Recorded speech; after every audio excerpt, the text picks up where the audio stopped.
नमस्कार, आपण पाहत आहे भांडा फोड न्यूज. एका दमात भ्रष्टाचारी कोमात.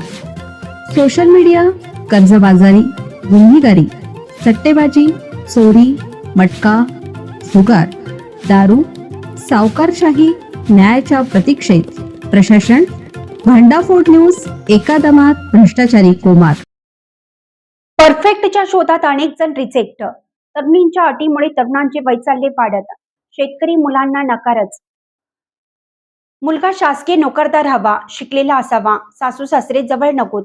सर्वात महत्त्वाचे म्हणजे किमान 4 ते 5 वर्ष मुलगा शहरात राहणारा असावा. अशा एक ना अनेक अपेक्षा घेऊन बसलेल्या मुली आणि मुलींच्या पालकांमुळे अनेक मुलांचे लग्नाचे वय निघून जात असल्याचं धक्कादायक चित्र समोर आलं. प्रत्येक आई वडिलांना आपली मुलगी सुखी घरात नांदावी अशी अपेक्षा असते. नोकरी जॉब असलेल्या मुलांना अधिक पसंती दिली जाते. मात्र गरीब असो वा श्रीमंत, शेतकरी मुलाला मुलगी देण्यास आई वडील राजी होईनात.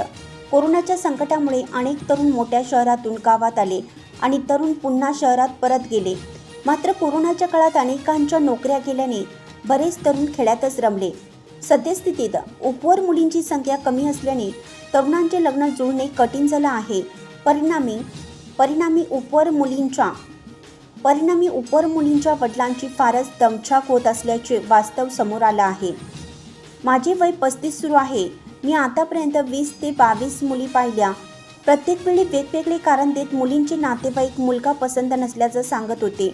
मी वेलसेट आहे, स्वतःचं घर आहे, जॉब आहे, तरी माझं लग्न जमत नाही. का? तर म्हणे तुम्हाला शेती नाही. हे ऐकून धक्काच बसला.